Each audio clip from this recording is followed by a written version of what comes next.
Olá pessoal, eu sou a Liane. Eu tô aqui para fazer a videoresenha do curso de Artes Visuais da Universidade Federal do Mato Grosso do Sul. É uma videoresenha para a matéria de Arte com Tecnologia Contemporânea da professora Venise Mello. A videoresenha, ela vai ser sobre esse livro aqui, Psicologia Social, mas propriamente para o capítulo de identidade, escrito pelo Antônio da Costa Ciampa, que foi uma pessoa muito importante para desenvolver a psicologia social. Com a sua teoria da identidade, ele foi muito importante para as áreas da psicologia, filosofia, outras áreas, não só da psicologia, tá?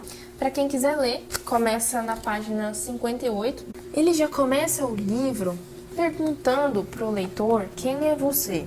Quem sou eu? É que a gente questione isso e fala sobre a facilidade que a gente tem sobre responder isso, porque nós nos conhecemos e aparentemente a gente sabe responder quem nós somos. Ou aparenta ser fácil, né? Após isso, ter respondido isso, ele questiona se por acaso após essa resposta nós não vamos ter nenhum vazio da pessoa que nos respondeu isso. Por exemplo, eu pergunto isso a uma outra pessoa e ela me responde quem ela é. Eu não vou ter mais nenhum vazio sobre ela, nenhuma dúvida sobre ela. Todas as atitudes dela vão ser previsíveis para mim a partir dessa resposta.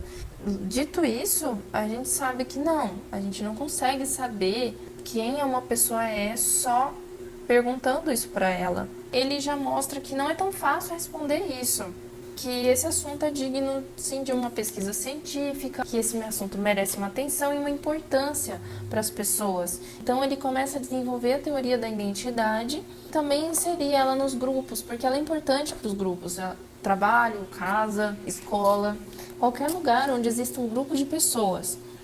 Na TV, ele mostra como exemplo que é um lugar onde explora-se muito essa questão de identidade. Por quê? Na telenovela e na televisão, principalmente nas novelas, filmes, a gente vê personagens que se enganam a respeito de outros, pensavam que eram de um jeito e na verdade é de outro. E assim como explora a questão de que tem sempre a gente que está assistindo e tem os personagens que estão acontecendo na novela. Geralmente a gente sabe quem são as pessoas que aparentam ser de um jeito e que não são daquele jeito que os personagens pensam. A gente sabe porque a gente está assistindo. Tá. E ele diz uma coisa muito importante sobre esse assunto. A identidade do outro reflete na minha e a minha nele. Por que ele fala isso? Por exemplo, eu sou filha do meu pai e o meu pai é de um jeito para mim. E tem um momento que eu percebo que ele não é aquilo que eu pensava que ele é. E logo após eu descobrir isso dele, eu sou filha de uma pessoa que não era daquele jeito que eu pensava. Eu sou filha dessa pessoa e não de quem eu pensava que era. Isso está no livro também. Ele questiona pelo fato de não saber, por exemplo, que o pai é criminoso, faz do pai dele um criminoso? Isso é uma outra questão que ele fala. Seria isso uma identidade secreta, uma identidade oculta? Ele é mesmo isso porque ele faz mesmo que os outros não saibam? Ele fala que muitos de nós possuímos uma identidade oculta, que não queremos que saibam. É o que acontece na televisão, a gente consegue saber a identidade oculta das pessoas, dos personagens. Na vida, todos os personagens constroem uma história. Só que nós somos personagens e autores, nós fazemos a nossa história. Só que a história de uma outra pessoa, de um outro personagem, interfere também na minha. Então, nós temos uma autoria coletiva, pois o autor é também personagem. Voltando um pouco, ele questiona quem a gente é e entra em conclusão que existe o lado oculto, uma identidade secreta. Só que isso acontece com as modificações também. Você passa por fases da vida, você é criança, você é adolescente, você é adulto, você é um idoso. Então, ele começa a trabalhar com a previsibilidade de mudança das pessoas. Que a previsibilidade positiva, ela é vista como algo que já estava embutido na pessoa. Por exemplo, eu sempre soube que você tinha vocação para ser médico. Coloca também que a previsibilidade negativa, ela é vista como se fosse algo embutido nos outros. Sempre soube que ele tinha propensão a ir para o crime.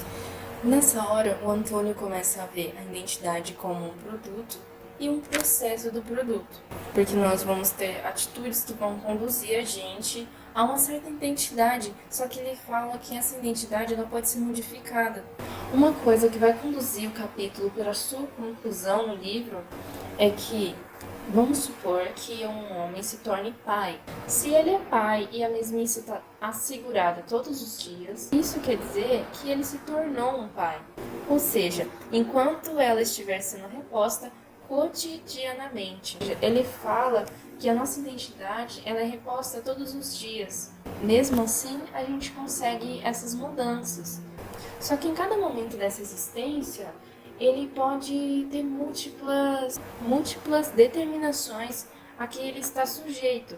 Ou seja, enquanto ele é pai, ele também é filho. Essas coisas vão agregando essa identidade dele e ele se torna aquilo. Sendo assim, nós entendemos que diversos acontecimentos vão fazendo a nossa identidade ser como ela é.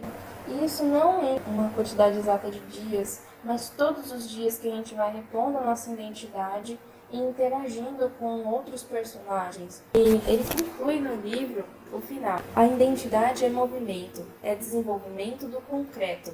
Identidade é metamorfose, é a mudança que nós falamos.